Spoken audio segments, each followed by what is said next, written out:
Olá, amigos. A Voz do Brasil pela Vida, 1º de novembro de 2011. Um editorial do jornal O Globo, publicado no dia 27 de outubro, foi lavrado de forma menos impactante do que imaginávamos.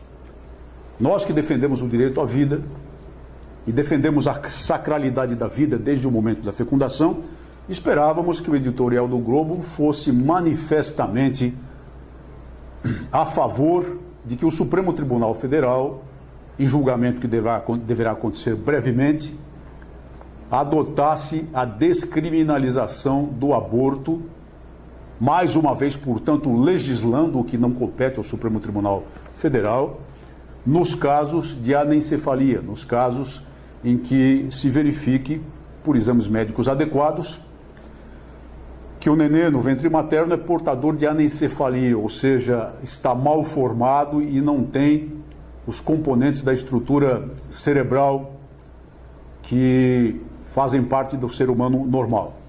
Na verdade, esse editorial ficou meio em cima do muro. Talvez porque tenham percebido os seus autores que existe uma franca oposição da sociedade brasileira à ampliação dos casos de aborto, digamos assim, já existentes no Código Penal. O que o Código Penal traz é a isenção de culpa, não é que deixe de ser crime o aborto, mas traz a isenção de culpa de médico, apenas de médico, que pratique o aborto quando não houver outro modo de salvar a vida da mãe, esse é o primeiro caso, ou quando a gravidez resultar de estupro, apenas isso. O que se discute é a questão do aborto dos anencéfalos. Apesar do tom adamado, apesar do tom em cima do muro, para usar uma expressão popular, do editorial do Globo, é evidente que a Rede Globo, pelo meio impresso e pelos seus outros meios de divulgação, mídia de massa, bem como a maioria da mídia de massa brasileira, apoia que o Supremo decida pelo direito ao aborto nos casos de anencefalia, contrariando a posição dominante maciça na população brasileira. Não é de espantar que a grande mídia se alinhe contrariamente à vontade da população brasileira. Isso já aconteceu em outros momentos graves do país. No referendo de 2005, por exemplo, o referendo do desarmamento de 2005, a população brasileira votou por 2/3 pela preservação do direito à legítima defesa e, portanto, votou contra a proibição do comércio de armas de fogo e munição previsto no famigerado Estatuto do Desarmamento. Mas toda a grande mídia, associada a toda a estrutura governamental e a própria igreja, pela sua hierarquia, fizeram campanha, exceto a revista Veja, fizeram campanha pelo voto sim, ou seja, pela proibição. Então não é de espantar essa posição da grande mídia. Mas a posição da grande mídia não reflete necessariamente a opinião pública. Esse é um dado concreto. Não se trata de pôr em questão a importância da imprensa, em absoluto. Eu nunca me filiei às ideias que muita gente tem de dominar, de controlar, de cercear a liberdade de imprensa. A liberdade de imprensa é um grande ganho de qualquer Estado democrático de direito, de qualquer sociedade moderna. Ela precisa ser preservada porque a imprensa costuma ser, em muitas matérias, a voz de quem não tem voz. E costuma ser também o modo de fazer repercutir situações que mostram o comprometimento moral, o comprometimento ético até dos próprios governos, como tem acontecido com os escândalos metódicos e sistemáticos de corrupção que contaminaram os 2 últimos períodos de governo presidencial, os 2 últimos períodos do Executivo Federal, e também o atual, já com a cabeça a rolar de 5 ministros e vários escândalos ainda em andamento. É preciso que as pessoas entendam a importância da liberdade de imprensa, que lutem pela liberdade de imprensa e que se oponham com toda a força da soberania popular às tentativas de cerceá-la. Mas não necessariamente a grande mídia reflete em todos os momentos, em todas as ocasiões, em todos os casos, a opinião popular. ou pelo menos a posição majoritária opinativa popular. E nesse caso, o editorial do Globo e a posição da grande mídia são manifestamente equivocados. Precisamos manter a pressão sobre o Supremo Tribunal Federal nessa matéria, repetindo, porque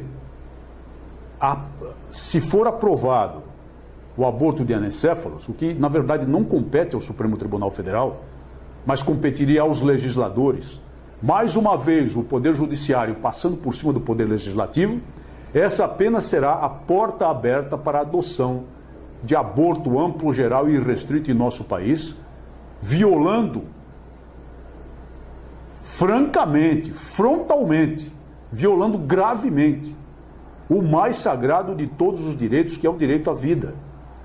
E no caso, a vida mais indefesa de todas. Porque o neném em formação no ventre materno é, de todos os seres humanos, o mais fraquinho, o mais indefeso, aquele que não tem voz, aquele que não pode se organizar, aquele que só pode contar com que aqueles que têm voz e que podem se organizar o defendam, para evitar a sua chacina, que já acontece em tantas partes do mundo. A posição do Supremo Tribunal Federal nessa decisão não pode ser avaliada como favorável, não pode ser avaliada como positiva para as aspirações dos que defendem o direito à vida. O Supremo Tribunal Federal tem metodicamente se alinhado com as posições ditas progressistas, ou seja, as posições contra a família, as posições contra a vida, volteando, flanqueando o Poder Judiciário, o Poder Legislativo, retirando a competência do Poder Legislativo, passando por cima da competência do Poder Legislativo, legislando originariamente que não é o seu papel e adotando até o papel de legislador constitucional originário, como aconteceu no caso das uniões civis homossexuais. Eu disse, em muitas ocasiões, que lutar pela vida é lutar pela família também. Da família deve principiar a vida. Da família, constituída pela união sagrada entre uma mulher e um homem. E mesmo adotando as posições civis, constituída pela união entre uma mulher e um homem, que foi violada na decisão do Supremo, ao reescrever a Constituição nesses termos. E aquela decisão do Supremo tanto arrombou a porta, que permitiu agora que o Supremo Tribunal de Justiça tomasse uma decisão não escrita na Constituição e contra o Código Civil, e ainda que vai além da decisão do Supremo Tribunal Federal, legalizando o casamento civil entre duas mulheres homossexuais, duas parceiras homossexuais. É claro que é apenas o primeiro caso de uma chuva que chegará ao STJ, mas tudo começa pela porta arrombada pelo Supremo. Em entrevista publicada,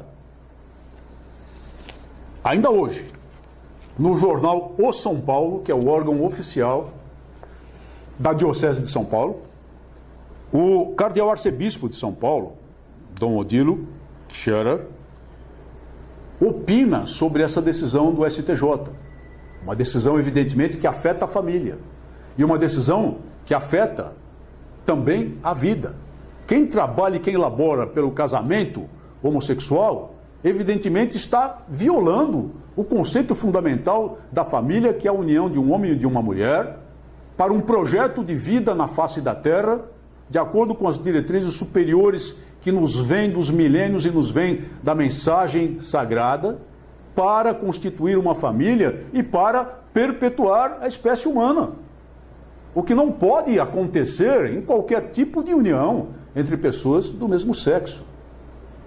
Nessa entrevista, no órgão oficial da Cúria Metropolitana de São Paulo, embora Dom Odilo manifeste claramente a posição da Igreja contra a decisão do Tribunal de Justiça, no meu modo de ver, não o faz com a necessária força, não o faz com a necessária energia, não o faz com as necessárias palavras baseadas nas Escrituras Sagradas.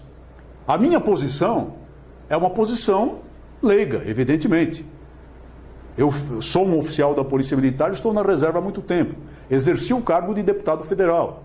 Evidentemente, nos debates de que participei defendendo a vida, nos debates de que participei contra as correntes abortistas, eu tinha de ter o cuidado de usar argumentos científicos, de sobejo existentes, para a defesa da vida.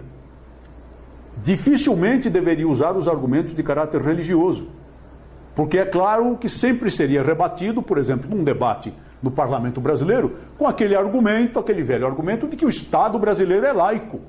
E, portanto, um debate desse tipo deve ser um debate a respeito de políticas públicas e não um debate a respeito das Escrituras Sagradas.